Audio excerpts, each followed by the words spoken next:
اما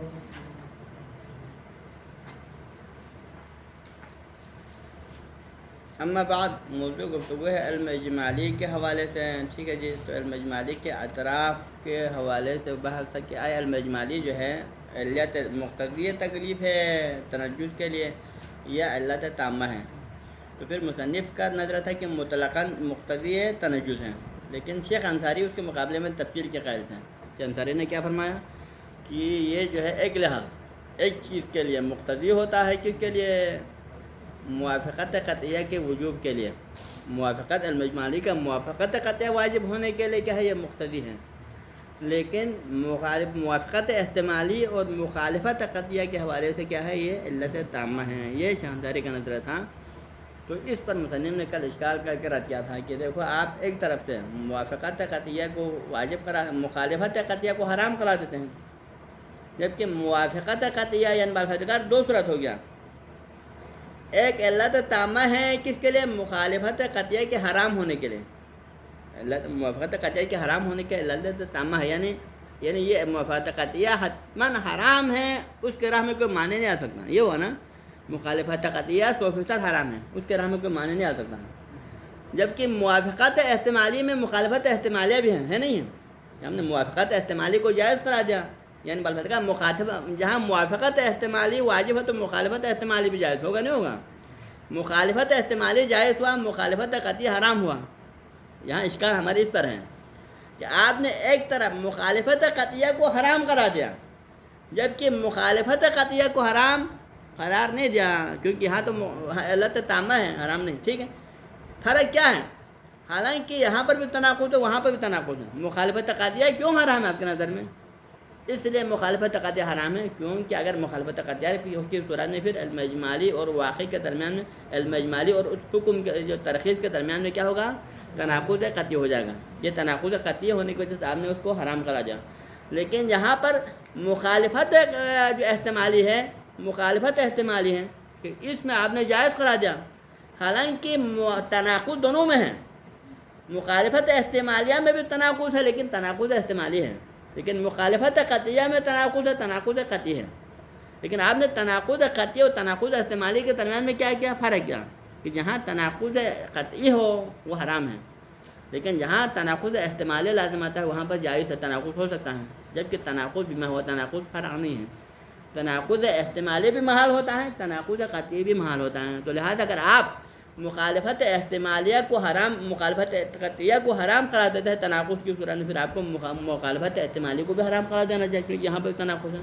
لیکن اگر آپ کہتے ہیں کہ یہ تناقض کوئی جو ہے مؤثر نہیں ہے، آپ تناقض کو معنی نہیں سمجھتے ہیں، تو پھر آپ کو کیا کہنا چاہیے؟ پھر مخالفت قطعیہ کو بھی حرام کرا دینا چاہیے، کیونکہ جب سرے سے تناقض کوئی اثر نہیں دکھاتا ہے تو دونوں صورتوں میں نہیں دکھائے گا.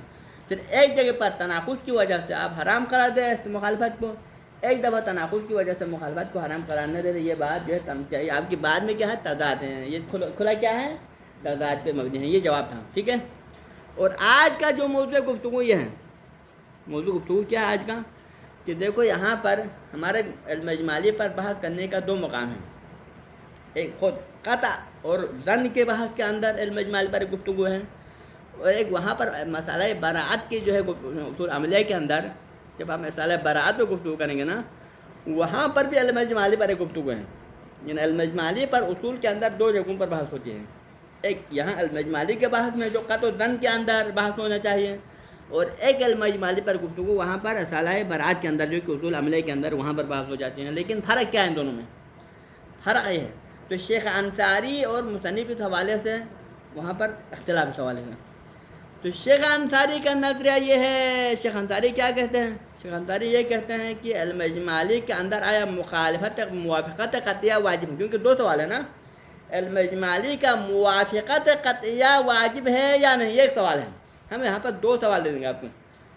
آیا علم اجمالی کا موافقت قطعیہ واجب ہے یا نہیں ہے، یہ ایک سوال ہے. دوسرا، آیا علم اجمالی کا مخالفت قطعیہ حرام ہے یا نہیں، یہ دوسرا موضوع ہے. ٹھیک. تو شیخ انصاری نے ان کے درمیان تفصیل کیا ہے؟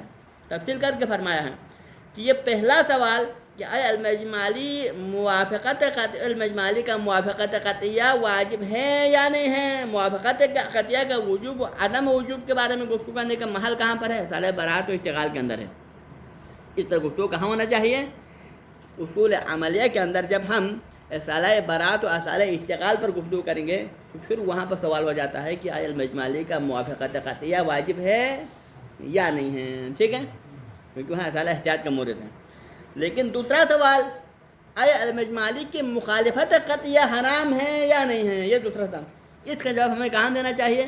یہاں پر دینا چاہیے. یہاں پر جب باب قطع و ظن کے مسئلے میں علم اجمالی کے گفتگو ہوتا ہے تو یہاں اس کا مورد کیا ہے؟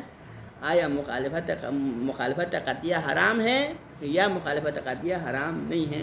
یہ بات یہاں ہونا چاہیے. یہ شیخ انصاری کا نظر ہے، یہ شیخ انصاری کا. لیکن اس کے مقابلے میں مصنف کیا فرماتے ہیں؟ مصنف فرماتے ہیں کہ یہاں پر دونوں پر یہاں بات ہوتے ہیں.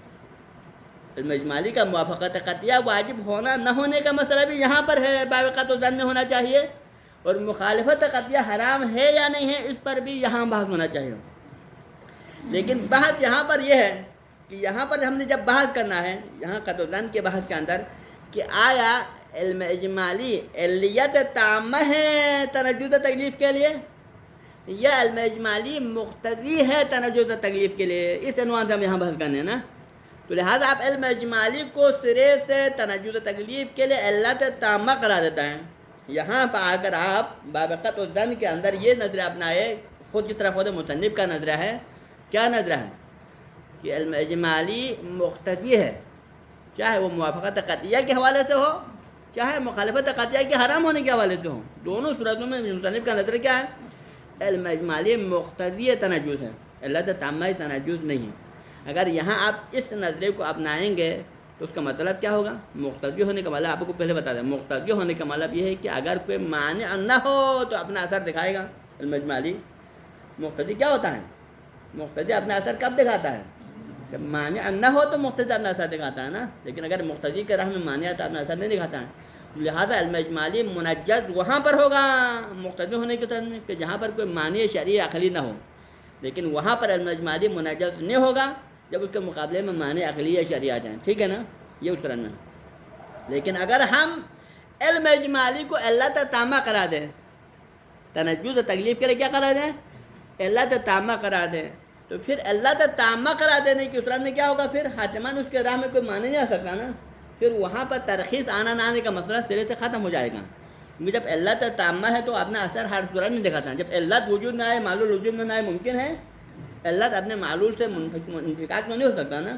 تو لہٰذا پھر وہاں پر ترخیص آنے کا راستہ سرے سے کیا ہو جائے گا؟ مانع آنے کا راستہ اور ترخیص وغیرہ کا راستہ سرے سے بند ہو جائے گا پھر. ٹھیک ہے، تو لہٰذا پھر وہاں پر رسالہ براعت و اشتغال کے اندر بحث کس پر ہونا ہے؟ بحث ترخیص آنا آیا ہے یا نہیں پر بحث ہونا ہے. جب ہم نے یہاں پر اس رائے کو اپنایا جس طرح مصنف کے رائے کو کہ مقتضی تکلیف ہے، علم اجمالی تنجز تکلیف کے لیے مقتضی ہے، لہذا معنی بھی آ سکتا ہے اس کے راہ میں. اس رائے کو اپنانے کی اس رائے میں پھر وہاں پر اس کے نتیجے میں رسالہ براعت و اشتغال میں ہم نے بحث کرنا ہے. کیا بحث کرنا ہے؟ کہ آیا واقعاً علم اجمالی کے اطراف پر کوئی ترخیص آیا ہے شرائع میں یا کوئی ترخیص نہیں آیا ہے. ترخیص آنا نہ آنے کا سوال وہاں پر ہوگا. لیکن اگر یہاں پر ہم علت تامہ کرا دیں علم اجمالی تنجز تکلیف کے لیے علت تامہ ہے، جب علت تامہ ہے تو ترخیص کا راستہ سرے سے بند ہوگا، ترخیص آنا ممکن ہی نہیں رہے گا. تو پھر اس کے بعد اس بحث پر مزید رسالہ براعت و اشتغال میں بحث کرنے کے لیے موضوع ہی کیا ہو جائے گا؟ کلام ہو جائے گا. پھر وہاں بحث کرنا ممکن نہیں ہے کیونکہ وہاں پر ترخیص آنا نہ آنے پر بحث کرنا تھا، لیکن ترخیص سرے سے آ ہی نہیں سکتا ہے. تو پھر وہاں پر بحث کرنے کے لیے راستہ کیا ہو جاتا ہے؟ پھر بحث کا دائرہ یہاں ہی منحصر ہو جاتا ہے. یہ فرق ہے شیخ انصاری اور مصنف کے رائے کے درمیان. اب آتے ہیں حج ولا یخفی، یہ بات نفی نہ رہے ان المناسب للمقام، کہ یہاں بحث کرنے کا جو مناسب مقام کیا ہے. یہاں پر اصول جسے باب قطع و ظن کے اندر بحث کرنے کا مقام کیا ہے؟ هو البحث عن ذلك، وہ اسی موضوع پر بحث کرنا ہے. عن ذلك کا اشارہ کیا ہے؟ کہ حل الاجمالی مقتضی للتکلیف اور تنجز تکلیف او انه الگ، یہ ذالک کا اشارہ بات کی طرف ہے. یہ ان المناسب للمقام، مقام سے مراد کون سا مقام ہے؟ پھر باب القطع والظن، مقام کا اشارہ یہ ہے، باب قطع والظن کے مقام کے اندر بحث کرنے کے لیے مناسب موضوع کون سا موضوع ہے؟ یہاں پر بحث کرنے کا مناسب موضوع کیا ہے؟ ہوا البحث عن ذالک، وہ مناسب موضوع یہ ہے کہ اسی پر بحث کرنا۔ ذالک سب کیا مراد، یعنی کہ بحث اس بات پہ کرنا ہے کہ حل العلم اجمالی مقتضٍ لتنجز التکلیف ام انہ علت تامہ لتنجز التکلیف، یہ ہے یہاں پر باب قطع الظن کے اندر علم اجمالی پر جس طریقے سے ہم نے گفتگو کرنا ہے اس کے لیے مناسب گفتگو کیا ہے؟ یہ مناسب مقام ہے کہ علم اجمالی مقتضی تنجز تکلیف ہے یا علت تامہ لتنجز تکلیف ہے، یہ بحث یہاں پر کرنا ہے، ٹھیک ہے جی۔ کما ان المناسب فی باب البراءت والاشتغال، لیکن وہاں پر اصول عملیہ کے اندر جب ہم باب براءت، اصالہ براءت و اصالہ اشتغال کے باب میں گفتگو کریں گے علم اجمالی کے موضوع پر، پھر وہاں پر یعنی بعد البراء فراغ ہا ہونا، جب ہم یہاں پر بحث سے فارغ ہو جاتے ہیں، یہاں پر علم اجمالی کے اندر جب ہم اس بحث سے فارغ ہو جائیں گے، کس بات سے فارغ ہو جائیں گے، یعنی کس عنوان سے فارغ ہو جائیں گے کہ ان تاثیرہ فی التنجز بنحو الاقتضاء للعلیہ، یعنی اس بات کو طے کریں، یہاں فراغ معنی طے شدہ، کہ جب یہاں ہم نے اصول فقہ کے باب قطع الظن کے اندر علم اجمالی کے بارے میں ہم نے طے کر دیا، یہاں فراغ معنی طے کرنا، علم اجمالی کے گفتگو کے حوالے سے باب قطع الظن کے اندر ہم نے یہ بات طے کر دیا، کیا طے کر دیا؟ اس بات کو طے کر دیا کہ علم اجمالی فقط مقتضی تنجز ہے، علت تامہ تنجز نہیں ہے۔ اس بات کو طے کرنے کے بعد، یہاں پر ثابت کرنے کے بعد، پھر بعد میں پھر اصالہ براءت و اشتغال میں پھر بحث کرنے کے لیے ہمارے لیے موضوع پیدا ہو جاتا ہے۔ موضوع پیدا کیا ہو جاتا ہے کہ جب علم اجمالی مقتضی تنجز تکلیف ہے تو اس کا مطلب یہ ہے کہ کبھی اس کے راہ میں ترخیص بھی آ سکتا ہے، اگر ترخیص نہ آ جائے تو پھر مقتضی اس کا اپنا اثر دکھائے گا، اگر ترخیص اور معنی آنے کی طرف میں اپنا اثر نہیں دکھائے گا تو پھر وہاں پر موضوع پیدا ہو جائے گا، پھر وہاں پر ہم نے بحث کرنا ہے کہ آیا وہ ترخیص آیا بھی ہے یا نہیں۔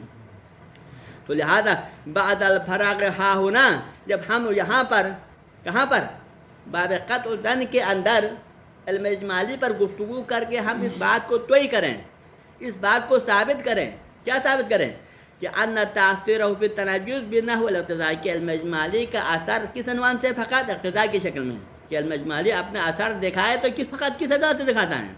فقط مقتضی تنجز کے حوالے سے اپنا اثر دکھاتا ہے، للعلیہ، یہ علم اجمالی تنجز تکلیف کے لیے علت نہیں ہے، فقط مقتضی کی حد تک ہے۔ یہ بات یہاں پر کنفرم کرنے کے بعد پھر وہاں پر اصالہ براءت و اشتغال کے اندر موضوع پیدا ہو جاتا ہے، اور ہم وہاں پر آگے بحث کیا کریں گے؟ بحث وہاں پر والبحث عن ثبوت المانع شرعا عقلا، کیونکہ ہم نے جہاں پر جب مقتضیات کو ثابت کیا تو اس کا مطلب کیا ہے؟ مقتضی کا مطلب یہ ہے کہ مقتضی اگر مانع نہ ہو تو پھر اپنا اثر دکھاتا ہے اور تنجز ثابت ہو جاتا ہے، لیکن اگر اس کے راہ میں کوئی مانع عقلی و شرعی آ جائے تو پھر وہ مقتضی اپنا اثر نہیں دکھاتا ہے، پھر وہاں پر ہم نے ثابت کرنا ہے، کیا ثابت کرنا ہے؟ ان ثبوت ذالک المانع شرعا عقلا، کہ آیا وہ مانع جب آپ نے علم اجمالی کو مقتضی تکلیف قرار دیا، علت تامہ قرار نہیں دیا، تو لہذا مانع آ سکتا ہے اس کے راہ میں، تو آیا واقعاً کوئی شرعاً یا عقلاً اس کے راہ میں کوئی مانع آیا بھی ہے یا کوئی مانع موجود نہیں ہے؟ اس مانع کے ہونے نہ ہونے کو ہم نے ثابت کرنا ہے اصالہ براءت و اشتغال میں، ہاں جی، او عدم ثبوت ہی، یعنی معنی کے ثبوت ہونے یا معنی کے ثبوت نہ ہونے پر ہم نے گفتگو کرنا ہے وہاں پر اصل براءت و اشتغال میں، ٹھیک ہے نا۔ لیکن یہ کس صورت میں ہے؟ یہ اس صورت میں اگر ہم یہاں پر علم اجمالی کو مقتضی تکلیف قرار دیں، مقتضی تنجز قرار دیں، علت تامہ قرار نہ دینے کی صورت میں، کما لا مجال للبحث ہناک، جس طرح وہاں پر علم براءت و اشتغال کے اندر علم اجمالی پر بحث کرنے کے لیے کوئی مجال باقی نہیں رہتا ہے، اصل براءت و اشتغال کے اندر علم اجمالی کے اوپر بحث کرنے کے لیے موضوع ہی مفقود ہو جاتا ہے، مجال ختم ہو جاتا ہے، کب ختم ہو جاتا ہے؟ بعد البناء علی، اگر ہم یہاں پر علم اجمالی کے بحث کے اندر باب قطع الظن کے اندر اس بات پہ بنا رکھیں، یہاں اس رائے کو ہم تسلیم کریں، کس رائے کو؟ کہ انہ بنحو العلیہ، کہ یہاں علم اجمالی علت تامہ ہے، مقتضی نہیں ہے، بلکہ علت تامہ کیا ہے؟ علم اجمالی تنجز تکلیف کے لیے علت تامہ ہے. جب علت تامہ ہے کہا یوں ہی تو اسی بات سے آپ نے کیا کیا پھر اس کے لیے معنی آنے کا راستہ سرے سے بند کیا ہے. پھر اس کے راہ میں کوئی معنی آ ہی نہیں سکتا ہے, کوئی ترخیص آنا ممکن نہیں ہے, کوئی معنی کا آنا ممکن ہی نہیں ہے.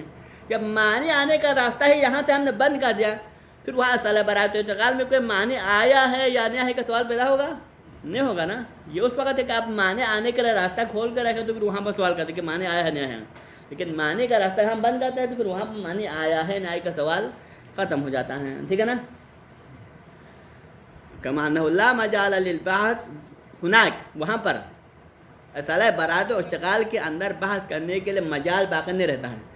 بعد البناء ہنا, یہاں پر قطع الظن کے اندر ہم نے اس بات پہ بنا رکھیں. کس بات پہ بنا رکھیں کہ علی انہ بنحو العلیہ, علم اجمالی کیا ہے علیت تامہ کے طور پر اپنا اثر دکھاتا ہے. تو لہذا لا مجال, یہ کیا بھائی للبحث, دیکھو للبحث متعلقہ لا مجال ہے, کما لا مجال للبحث عنہ, بحث کرنے کے لیے عنہ تو مراد ہے عن وجود, کیونکہ ضمیر کہاں جاتا ہے عن وجود المانی و عدمہ, کیا آیا کوئی معنی آیا ہے, کوئی معنی ثابت بھی ہے یا کوئی معنی ثابت نہیں ہے کے اوپر بحث کرنے کے لیے کوئی گنجائش باقی نہیں رہے گا. کہاں پر خنا کا, وہاں پر اصل برات و اشتغال کے اندر. کیوں جب ہم نے اللہ تامہ ہونے کو تسلیم کیا تو پھر معنی آنے کا راستہ یہاں سے ہم نے بند کیا تو پھر معنی ہے یا نہیں پر بحث کرنا کیا ہے مفقود ہے. کما لا یخفی, جیسا کہ یہ بات مخفی نہ رہیں. تو لہذا کیا ہوا شیخ اعظم انصاری اور مصنف کے رائے میں فرق ہوا. شیخ اعظم انصاری کے رائے میں یہاں پر بحث کرنے کا موقع کیا ہے کہ اصل یعنی المجمالی موافقت قطعیہ, المجمالی کا موافقت قطعیہ واجب ہے یا نہیں ہے, اس پر ہم نے یہاں پر بحث کرنا ہے. اور مخالفت قطعیہ حرام ہے نہیں پہ بحث کرنا کیا ہے اصل برات و اشتغال میں کرنا ہے. ٹھیک ہے. لیکن مصنف کے نظر میں کیا ہے دونوں پر یہاں بحث کرنا ہے. موافقت قطعیہ واجب ہونے نہ ہونے پر بھی, مخالفت قطعیہ کے حرام ہونے پر, لیکن بنیادی طور پر یہ موافقت قطعیہ اور مخالفت قطعیہ کی بات چھوڑو, بلکہ اصل بحث اس میں یہاں پر باب قطع الظن کے اندر بحث کا اصل موضوع کیا ہے کہ آیا یہ مقتضی تنجد ہے یا علت تامہ تنجد ہے, اس پر یہاا بحث کرنا ہے. اور یہاں پر جب ہم نے مقتضیت کو ثابت کر دے تو پھر وہاں پر اصل برات و اشتغال میں پھر بحث کے لیے دروازہ کھولا ہوا ہے, وہاں پر موضوع موجود ہے کیا ہے وہ معنی موجود بھی ہے یا نہیں. لیکن یہاں پر ہم اللہ تامہ والی صورت کو تسلیم کریں اور جو ہے معنی کا راستہ بند کریں تو پھر وہاں پر سرے سے اس موضوع پر بحث کرنے کے لیے مجال باقی نہیں رہتی ہے. مصنف کا رائے ہے. ٹھیک ہے جی. اب آتا ہے ھذا بالنسبۃ الی اثبات تغلیب و تنجد میں. اب تک جو علم اجمالی کے بارے میں ہمارے گفتگو کا دائرہ کار کیا تھا, دائرہ کار یہ تھا کہ آیا علم اجمالی کے ذریعے سے تغلیب ثابت بھی ہوتا ہے, منجز یعنی علم اجمالی آیا مثبت تغلیب ہے یا نہیں ہے, علم اجمالی موجب تنجد تغلیب ہے یا نہیں ہے. ہاں جی. اثبات تغلیب و تنجد بھی, تغلیب بھی علم اجمالی, علم اجمالی بھی علم تفصیلی کے مانند تغلیب کو ثابت کر سکتا ہے یا نہیں کر سکتا, یہ ہمارا بات تھا. لیکن ابھی دوسرا ایک سوال آتا ہے, ایک دوسرا سوال علم اجمالی کے بارے میں کیا ہے کہ اگر آیا آپ تغلیب کے اوپر کوئی بھی تغلیب اجمالاً ثابت ہو جاتا ہے تو آپ اس کی امتثال اجمالی کریں. اگر کسی بھی تکلیف کے اوپر امتثال تفصیلی نہ ہو بلکہ امتثال اجمالی کریں تو کیا یہ امتثال اجمالی کرنا آپ کے گردن سے تکلیف کو ساقط کر سکتا ہے؟ نہیں کر سکتا ہے, یہ ہمارا موضوع ہے. لیکن امتثال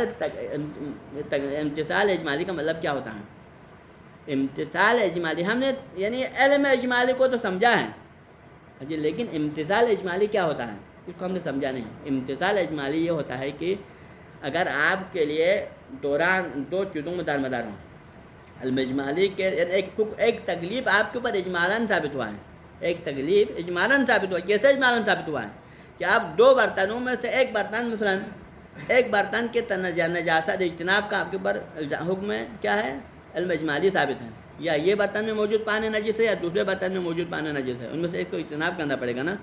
تو لہذا اس کا امتثال, اس حکم علم اجمالی کا امتثال کا دو طرح ہے. ایک آپ امتثال تفصیلی کر سکتے ہیں. امتثال تفصیلی کیسے کر سکتے ہیں کہ اگر آپ فحص و جستجو کریں, آپ کو شریعت نے کہا ہے کہ تلاش جستجو کرو, فحص کرو, غور و فکر کرو, آپ دوسروں سے پوچھو, اس طرح کر کے فحص کر کے آپ کے لیے امتثال تفصیلی کرنا ممکن ہے. اور کسی کو پوچھ کر کسی طرح سے آپ معلوم تو اس زمانے میں کیا فرق کرے, یعنی سائنس اور ٹیکنالوجی کا دور ہے, آپ لیبارٹری کٹ میں چیک کر کے بھی آپ معلوم کر سکتے ہیں نا کہ نجس والا یہ ہے یا یہ کر سکتے ہیں نہیں کر سکتے ہیں. تو لہٰذا آپ عالم سے علم تفصیلی حاصل کر سکتے ہیں. تو یہاں سوال یہ ہے کہ اگر آپ کے لیے علم تفصیلی حاصل کرنا ممکن ہو اور علم تفصیلی حاصل کر کے جو معین نجاست کون ہے اس کو ثابت کر سکتے ہیں، تو پھر آیا حتماً علم تفصیلی حاصل کرنا ضروری ہے یا ضروری نہیں ہے، بلکہ آپ اسی امتثال اجمالی کر سکتا ہے. امتثال اجمالی کیسے کریں گے؟ احتیاط کے ذریعے سے. اب یہاں طلبارات میں بلکہ سارے احتیاط پہ بات ہوگا. امتثال اجمالی کیسے کریں گے آپ؟ احتیاط کے ذریعے کہ آپ احتیاط کر کے دونوں سے اجتناب کرو. اگر آپ امتثال تفصیلی کرنا چاہیں تو کیا کرنا پڑے گا؟ آپ جو واقعی میں نجس ہے اس کو معلوم کر کے اس کو اجتناب کرنا پڑے گا، پھر دوسرے سے اجتناب کرنے کی ضرورت نہیں ہے نا. لیکن امتثال اجمالی کرنے کے لیے آپ کو کیا کرنا پڑے گا؟ احتیاط کرنا پڑے گا. اور احتیاط کرنے کے لیے کیا کرنا پڑے گا؟ پھر آپ دونوں سے اجتناب کرنا پڑے گا. اسی طرح عبادات کے اندر آپ کے لیے نماز کے اجزاء میں شک ہوتا ہے کہ نماز کا 10 جز ہے یا 9 جز ہے. فرض کریں سورہ نماز کا جز ہے یا نہیں ہے. اب اس میں کیا ہے؟ دوران بین الاقلی والاکثر ہیں. علم اجمالی کے اطراف میں دوران بین الاقلی والاکثر ہیں کہ ہو سکتا ہے اکثر والا واجب ہمارے اوپر سورہ بھی ملا کر، یا عقل والا واجب ہو سورہ کے بغیر. اب اس میں آپ کو کیا ہے؟ علم اجمالی ہیں. تو پھر امتثال تفصیلی کیسے کر سکتے ہیں؟ آپ معلوم کر کے تفصیلاً مطالعہ کر کے کتابوں کو دیکھ کر علماء کو پوچھ کر معلوم کر سکتے ہیں کہ یہ سورہ نماز کا جز ہے یا نہیں ہے. پھر آپ کو جز ہونا ثابت ہو جائے گا یا جز نہ ہونا ثابت ہوگا. ٹھیک ہے نا. لیکن اگر آپ پوچھے بغیر، دوسروں کو نہ پوچھے، آپ فحص و جستجو نہ کرے، تو پھر آپ کو کیا کرنا پڑے گا؟ پھر احتیاط کرنا پڑے گا. اور احتیاط کس میں ہے؟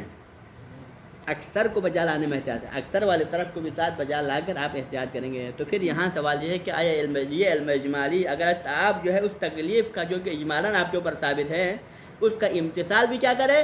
اجمالاً کرے. تو یہ امتثال اجمالی انسان کے گردن سے تکلیف کو ساقط کر سکتا ہے یا نہیں کر سکتی؟ ہمارا مسئلہ ہے. اما سقوطہ بالتکلیف بالاجمال، سقوطہ بالامتثال الاجمالی، بھی کی ضمیر کہاں جاتا ہے؟ بامتثال الاجمالی. کہ آیا تکلیف طاقت ہو سکتا ہے امتثال اجمالی کے ذریعے سے؟ یعنی امتثال اجمالی کا دوسرا معنی یعنی احتیاط کے ذریعے سے. کیسے امتثال اجمالی کریں گے؟ بِأَنْ يُوَافِقَهُ اجمالاً، یعنی کہ آپ اس علم اجمالی کے موافقت اور امتثال کریں. کیسے کریں؟ اجمالاً کریں. اجمالاً یعنی کہ آپ اگر 2 طرف ہے تو دونوں کو بجا لاؤ، 3 طرف ہے تو تینوں طرف. آپ قبلے کے بارے میں آپ کو پتہ نہیں قبلہ اس طرف ہے یا اس طرف ہے، اس طرف 4 طرف ہیں، 4 طرف میں تردد ہے. اگر آپ کسی کو پوچھیں، وہاں کسی بندے کو یا کسی لیٹرین وغیرہ کو دیکھ کر، کسی مسجد کے محراب کو دیکھیں، معلوم کر سکتے تو پھر کر سکتے نہیں کر سکتا ہے. آپ اصل قبلے کو معلوم کر سکتے ہیں، لیکن پھر بھی آپ ایسا نہ کریں بلکہ آپ احتیاط کریں. تو کیا کرنا پڑے گا پھر؟ احتیاطاً جن طرف میں قبلہ ہونے کا احتمال ہے ان تمام میں نماز ایک دفعہ تکرار کرنا پڑے گا. ٹھیک ہے نا. تو پھر آیا امتثال اجمالی کے ذریعے سے تکلیف ساقط ہو سکتا ہے یا نہیں ہو سکتی؟ یہ سوال ہے. تو فرماتے ہیں کہ فلا اشکال فی التوسلیات. تو توسلیات میں کوئی اشکال نہیں ہے. توسلیات میں کوئی اشکال. توسلیات کسے کہتے ہیں؟ کہ جس کے لیے قصد امتثال شرط نہ ہو، نیت شرط نہ ہو. ایک عبادات ہوتے ہیں، اعمال کی 2 قسم ہیں. ایک توسلیات ہوتا ہے. توسلیات ہوتا ہے جس میں قصد قربت اور نیت وغیرہ شرط نہیں. لیکن تعبدیات کیا ہوتے ہیں؟ کہ جو عبادت ہے اور اس کے اندر قصد نیت بھی، اس کے اندر نیت شرط ہے. اب نیت کے بہت سارے اجزاء ہوتے ہیں، انشاءاللہ ابھی تفصیلاً آئے گا. ٹھیک ہے نا. تو لہذا توسلیات میں کوئی مسئلہ نہیں ہے، کیونکہ توسلیات میں ڈبل بھی بجا لائے تو پھر وہاں پر عبادت کا تکرار ہونا لازم نہیں آئے گا نا. جیسا کہ آپ کو مثلاً 2 برتنوں میں سے ایک کی نجاست کا آپ کو علم اجمالی ہوتا ہے. اب وہاں پر امتثال اجمالی کیسے کریں گے؟ یعنی آپ کے لیے نجاست کو دھونا تو واجب ہے نا، نجاست کو دھونا واجب ہے یا نہیں ہے؟ لیکن امتثال اجمالی کرنے کے لیے کیا کرنا پڑے گا؟ پھر دونوں کو دھونا پڑے گا. امتثال تفصیل کا ایک کو دھونا پڑتا ہے، لیکن امتثال اجمالی کے میں دونوں کو دھونا پڑتا ہے. اب یہ برتن کو پاک کرنا کیا یہ توسلی ہے، اس میں نیت و قصد قربت شرط. لہٰذا آپ دونوں، تینوں، 4 برتنوں کو دھونا پڑے تو تب بھی وہاں پر تکرار آئے تو کوئی مسئلہ نہیں ہے. ٹھیک ہے. وہ اما فی العبادات، لیکن اگر عبادات کا مسئلہ ہو، عبادات میں جس میں قصد قربت شرط ہے، جس میں نیت شرط ہے، وہاں پر امتثال اجمالی کرنا پڑے، وہاں پر بھی 2-3 طرف آپ کے سامنے آ جائے تو پھر فکذالک نہیں، فکذالک کا اشارہ کیا ہے؟ فکذالک لا اشکال، فکذالک کا اشارہ ہے لا اشکال. تو وہاں پر بھی کوئی اشکال نہیں ہے. آپ احتیاط جاری کر کے امتثال اجمالی کر سکتے ہیں. احتیاط جاری کر کے آپ امتثال اجمالی کر سکتے ہیں. کہاں پر؟ فیما لا یحتاج الی تکراری، کہ اگر آپ کا احتیاط تکرار کا تقاضا نہ کریں، کہ آپ اس انداز میں احتیاط کریں کہ اس احتیاط کے ذریعے سے تکرار لازم نہ آ جائیں، تو پھر وہاں پر آپ تکرار کریں اور کیا کریں، تکرار کر کے اس کو احتیاط کے ذریعے سے کام کو بجا لائیں. پھر یعنی آپ کو تفصیلی علم حاصل کرنے کی ضرورت نہیں ہے. یہ کب ہو سکتا ہے؟ مثلا کما اذا تردد امر عبادت بین الاقل والاکثر، کیونکہ اگر آپ کو مثلا کسی عبادت کے درمیان شک ہو جائیں، کسی عبادت کے حوالے سے، مثلا نماز کے حوالے سے تردد ہو جائیں. کیا تردد ہو جائیں؟ کہ عقل والا واجب ہے اکثر والا، یعنی یہ سورہ نماز کا جز ہے یا نہیں ہے. اب عقل کیا ہے؟ بغیر سورہ والا عقل ہے اور سورہ والا کیا ہے؟ اکثر ہے. اس میں اگر تردد ہو جائے تو آرام سے آپ کیا کر سکتے ہیں؟ احتیاط جاری کر کے اکثر والے طرف کو بجا لا سکتے ہیں. اور اکثر والے طرف کو بجا لانے کی صورت میں پھر وہاں پر عبادت میں خلل لازم. اب عبادت میں کیوں خلل لازم نہیں، کہ انشاءاللہ وہ بعد میں ہم تفصیلاً گفتگو کر لیتے ہیں. ٹھیک ہے جی. صلی اللہ علی سیدنا محمد و اہل بیتہ الطاہرین.